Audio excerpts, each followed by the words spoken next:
नमस्कार दोस्तों। आजकल नवजात शिशुओं में भी गंभीर बीमारियां देखने को मिल रही हैं। ऐसा ही मामला बिहार के दरभंगा का था, जहां नवजात बिटिया को न केवल गंभीर किडनी रोग था बल्कि ब्रेन हैमरेज भी हो गया था। परिवारजन बिहार से चलकर राजधानी लखनऊ पहुंचे और मेदांता के एनआईसीयू में डायरेक्टर डॉक्टर आकाश पंडिता ने इस बच्ची का सफल इलाज किया। दोस्तों, नवजात शिशुओं में क्यों इस तरीके से गंभीर बीमारियां हो रही हैं, इसको लेके हम चर्चा करेंगे। इस नवजात शिशु को कैसे ठीक किया गया, क्या क्या इसको प्रॉब्लम्स थी, इसको लेके हम बातचीत करेंगे। और आम जन नवजात शिशुओं के बारे में कैसे जागरूक हो, क्या सिम्टम्स हैं जिससे पता लग जाए कि छोटा बच्चा गंभीर रूप से बीमार है, इसको लेकर के भी एक महत्वपूर्ण परिचर्चा हम आपको आज दिखाने जा रहे हैं। सर, बिहार का एक बच्चा मेदांता लखनऊ आया और काफी गंभीर हालत में था। उसको किडनी भी थी, किडनी रोग भी था और ब्रेन हेमरेज की भी उसको समस्या थी। तो सर, क्या किस कंडीशन में वो बच्चा आया था और फिर कैसे उसका ट्रीटमेंट पिछले 3 साल में बिहार से काफ़ी सारे पेशेंट हमने ट्रीट किए हैं और अब बिहार से रेगुलरली हमारे पास बच्चे आते हैं, स्पेशली नवजात शिशु। ये भी एक बच्चा हमारे पास 12 दिन पे आया था और ये गंभीर रूप से बीमार था। इसको बेसिकली 3 प्रॉब्लम्स थी। एक तो बच्चे का पेशाब नहीं बन रहा था, सिर्फ़ पेशाब के नाम पे ये 2-3 खून की बूंदें ही पास करता था, या जिसको कि हम मेडिकल लैंग्वेज में हेमेचूरिया कहते हैं। ये एक किडनी डिजीज़ का लक्षण है, यानी कि बच्चे की किडनी अच्छे से काम नहीं कर रही है। इसको एक सेप्सिस था, यानी कि इन्फेक्शन से ग्रसित था, जिसको कि हम मल्टी ड्रग रेजिस्टेंट सेप्सिस कहते हैं। यानी कि जो कॉमन मेजॉरिटी ऑफ एंटीबायोटिक होते हैं, उससे इन्फेक्शन ट्रीट नहीं हो पा रहा था। एंड थर्ड, जैसा आपने कहा, कभी भी अगर बच्चे को इन्फेक्शन हो, उसकी one of the known complication है ब्लीड होना, और इस बच्चे के ब्रेन में ब्लीड था, जिसकी वजह से इसको रेगुलरली दौरे आते रहे। तो हमारे लिए एक काफ़ी चैलेंजिंग केस था, बिकॉज़ किडनी फेलियर का अडल्ट्स की तरह जैसे होता है कि उनको हीमोडायलिसिस किया जाता है, इसमें डायलिसिस नहीं हो पाता। तो इसलिए इन बच्चों के लिए हमें पेरिटोनियल, यानी कि पेट से डायलिसिस करना पड़ता है, जिसको पेरिटोनियल डायलिसिस कहते हैं। इतने छोटे बच्चों के कैथेटर अवेलेबल भी बहुत बड़ी समस्या है। तो हम यूजुअली इनमें पीडियाट्रिक कैथेटर्स यूज़ करते हैं, या खुद कुछ ऐसा डिवाइस करते हैं जिनके थ्रू इनको पेरिटोनियल डायलिसिस किया जाए। इनके हमने कम से कम 12 से 20 सेशन किए होंगे पेरिटोनियल डायलिसिस। धीरे-धीरे इनका यूरिन आउटपुट, यानी कि पेशाब बनना शुरू हुआ, किडनी काम करना शुरू हुई। इनका क्रेटिनिन 5 तक चला गया था, पोटेशियम 9 से ऊपर था। नॉर्मली 5.5 के नीचे होता है पोटेशियम, एंड क्रेटिनिन यूजुअली 1 से कम होता है। बट ओवर द टाइम इस बच्चे का इन्फेक्शन बहुत समस्या थी, क्योंकि मल्टी ड्रग रेजिस्टेंट था। हमने इसका ब्लड चेंज किया ताकि जो जहर फैलता है इन्फेक्शन की वजह से, वो बाहर आ जाए। एंटीबायोटिक्स को टाइम मिले एक बच्चे पे काम करने के लिए।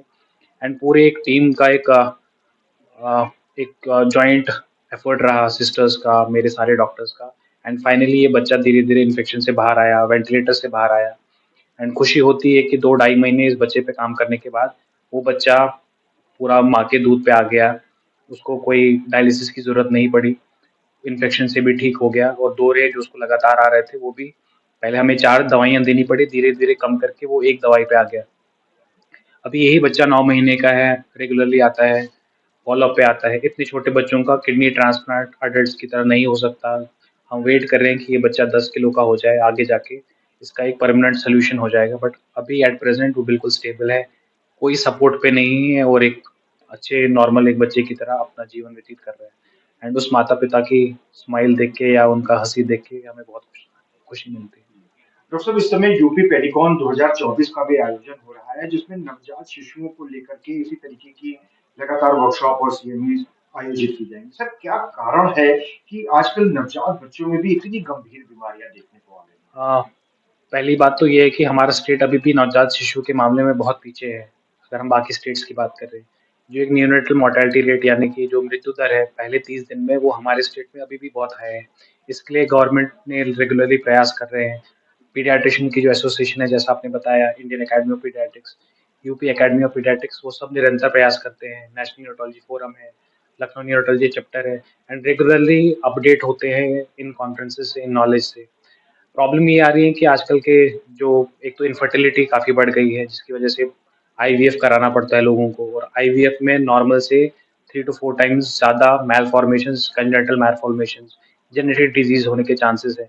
दूसरी रीज़न ये है कि आजकल शादियाँ बहुत लेट हो रही हैं, यानी कि 30-34 लोग शादी करते हैं, बच्चे 35 के बाद पैदा करते हैं।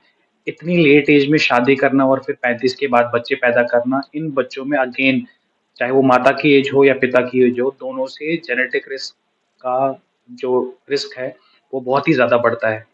प्लस अडल्ट्रेशन है, बाकी सब चीज़ें हैं, हर चीज़ में अडल्ट्रेशन आ गया है, चाहे वो हवा हो, पानी हो, खाना हो, हर किसी चीज़ में अडल्ट्रेशन है। ये कुछ रीज़न्स हैं जिनकी वजह से न्यूबॉर्न्स में बहुत ज़्यादा प्रॉब्लम्स हो गई हैं। द अदर थिंग इज़ इनएडवेरेंट, यानी कि एंटीबायोटिक्स का यूज़ बहुत ही ज़्यादा दुरुपयोग होता है, ना सिर्फ इंसान को ट्रीट करने में, पोल्ट्री में, फार्म्स में, आप पानी में देखिए, किसी भी चीज़ में देखिए, एंटीबायोटिक्स का कोई हिसाब नहीं है। जिसको जितना मन आता है वो इस हिसाब से एंटीबायोटिक्स यूज़ कर रहे हैं। Last but not the least is कि हम माँ का दूध से हम धीरे-धीरे हट रहे हैं, क्योंकि वर्किंग वुमेन हैं, उनके पास बच्चों को फीड कराने के लिए ना वो टाइम है, ना आजकल की पीढ़ी में वो पेशेंस है। उनको 2 दिन दूध नहीं आता, वो सीधे डब्बे पे शिफ्ट कर जाते हैं। उनको समझाने के लिए आजकल जॉइंट फैमिली का भी नहीं है, वो सिर्फ़ हस्बैंड वाइफ रहते हैं, साथ में एक हेल्प रहेगी, तो उनको वो समझाने के लिए, उनको गाइड करने के लिए वो जो पहले बड़े लोगों का आशीर्वाद रहता था, एक बड़ा परिवार रहता था, वो नहीं रहता। तो इसलिए ये कुछ रीज़न्स हैं जिनकी वजह से न्यूबॉर्न या नवजात शिशु में जो प्रॉब्लम्स है वो दिन-ब-दिन बढ़ती जा रही हैं, और हमें जागरूक होना चाहिए, कॉमन जनता को जागरूक करना चाहिए कि इन चीज़ों पे हमें काम करना चाहिए, और ये ऐसी चीज़ें हैं जो बिल्कुल करेक्ट की जा सकती हैं। जी। डॉक्टर साहब, नियोनेटल डेथ रेट की बात करें तो उत्तर प्रदेश में काफ़ी ज़्यादा हो रही है। ये बच्चा भी बिहार से आया था। तो जो छोटे-छोटे गाँव हैं, रिमोट एरियाज़ हैं, वहाँ पर किस तरीके से नवजातों के जो सिम्पटम्स हैं उनको पहचाना जाए कि ताकि वो आ सकें और उनको इलाज मिल सके और मृत्यु दर पे रोकथाम में रहे? यूजुअली जैसा कि आप लोग जानते होंगे, हम हर 3 महीने में एक वर्कशॉप ऑर्गेनाइज़ करते हैं, जिसमें हम पेरिफेरी के डॉक्टर्स को बुलाते हैं, उनको ट्रेन करते हैं। प्लस सोशल मीडिया, चाहे वो इंस्टाग्राम हो, फेसबुक हो, यूट्यूब में हो, हम बीच-बीच में ऐसे वीडियोज़ कॉमन पीपल के लिए डालते रहते हैं, ताकि उनकी जागरूकता एक टॉपिक पे बढ़ जाए। हम काफ़ी बार ऑनलाइन सेशंस, क्योंकि हर किसी के लिए पॉसिबल नहीं है लखनऊ आना, तो हम काफ़ी बार हर साल एक न्यूरेटल सीरीज़ चलाते हैं, जिसको कि हम मास्टर सीरीज़ कहते हैं, जिनमें कि हम 8-10 जो इम्पोर्टेंट टॉपिक्स होते हैं, उन पे लेक्चर्स रहते हैं। उनको पेशेंट्स जो डॉक्टर्स को उनको इनवाइट करते हैं कि वो अटेंड करें। उनको रिकॉर्ड करते हैं, फिर आगे जाके वो डॉक्टर्स में डिस्ट्रीब्यूट करते हैं। प्लस पेरिफेरी के डॉक्टर्स को कभी भी अगर प्रॉब्लम आती है, तो काफ़ी बार वो हमें कनेक्ट करते हैं, हमसे मशवरा करते हैं, हम देन डिस्कशन के बाद उस बच्चे के लिए जो बेस्ट पॉसिबल स्ट्रैटेजी होती है। सिमिलरली गवर्नमेंट ने रिसेंटली हर एसएनसीयू में सीपैप की ट्रेनिंग दी है, सिस्टर्स को ट्रेनिंग दी है।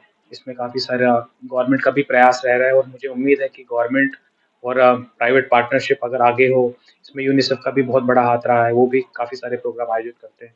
तो हमें सबको मिलके एक एफर्ट करना होगा, एक कम्युनिटी अवेयरनेस करनी होगी, नियोनेटल में ज़्यादा पीडियाट्रिशियन को ट्रेन करना होगा, और अल्टीमेटली सब एक सार्थक प्रयास रहेगा तो डेफिनिटली हम कामयाब होंगे। डॉक्टर साहब, कुछ ऐसे 4-5 मोटे-मोटे कुछ सिम्पटम्स हो सकते हैं जिनको कि डॉक्टर्स या पेरेंट्स समझ सकें कि हाँ, बच्चे को ये गंभीर बीमारी है और अब हमें इसको इलाज के लिए ले जाना ऐसे 8-10 पॉइंट्स मैं बताऊँगा। सबसे पहले, अगर कोई भी बच्चा सुस्त लग रहा है, अच्छे से दूध नहीं पी रहा है, तो तुरंत समझ लेना चाहिए कि बच्चे को कोई दिक्कत है। ऐसे ही अगर बच्चे को हरी रंग की उल्टी आ रही है, वो पहले 48 घंटे में सुसु पॉटी नहीं करता, बच्चे को पीलिया हो रहा है, स्पेशली अगर उसके हाथ और पैर पीले पड़ रहे हैं, बच्चे को सफ़ेद रंग की पॉटी आ रही है, बच्चे का पेट फूल रहा है, किसी भी नवजात शिशु में अगर बुखार आए, तो तुरंत ही डॉक्टर के पास जाना चाहिए, उसको लाइटली घर में ट्रीट नहीं करना चाहिए। या कभी भी साँस में दिक्कत हो, पसलियाँ चले, बच्चा नीला पड़ जाए, ये सब ऐसी चीज़ें हैं कि जिनमें आपको तुरंत डॉक्टर के पास जाना चाहिए, जो भी आपके नज़दीक का डॉक्टर हो। डॉक्टर साहब, नेशनल लॉ से बातचीत करने के लिए और बहुमूल्य जानकारी देने के लिए बहुत-बहुत धन्यवाद। थैंक यू, धन्यवाद। तो दोस्तों, देखा किस तरीके से डॉक्टर आकाश पंडिता ने गंभीर किडनी रोग के साथ साथ ब्रेन हेमरेज से भी पीड़ित एक छोटी सी नवजात बच्ची का सफल इलाज किया। साथ ही डॉक्टर साहब ने यह भी बताया कि क्या सिम्टम्स होते हैं, जो दूर दराज के लोग हैं वो भी इस बात को जान ले कि किस तरीके से क्या लक्षण दिखाई पड़ने पर बच्चे को गंभीर रोग हो गया है और उसको लेकर के फौरन ही अस्पताल जाना चाहिए। साथ ही डॉक्टर्स को भी लगातार अवेयर करते रहते हैं। डॉक्टर आकाश पंडिता, इससे पहले भी हमने आपको एनआईसीयू का टूर किया था, उसका लिंक हम आपको डिस्क्रिप्शन में डाल देंगे। और आप जानते हैं कि लखनऊ ही नहीं बल्कि पूरे देश का ये बेस्ट एनआईसीयू है, जहां पर वर्ल्ड क्लास की सारी सुविधाएं उपलब्ध हैं। दोस्तों, स्वास्थ्य से जुड़ी ऐसी ही महत्वपूर्ण खबरें और जानकारियां लगातार देखते रहिए, लगातार बने रहिए हमारे साथ नेशनल वॉच न्यूज चैनल पर। बहुत बहुत धन्यवाद दोस्तों।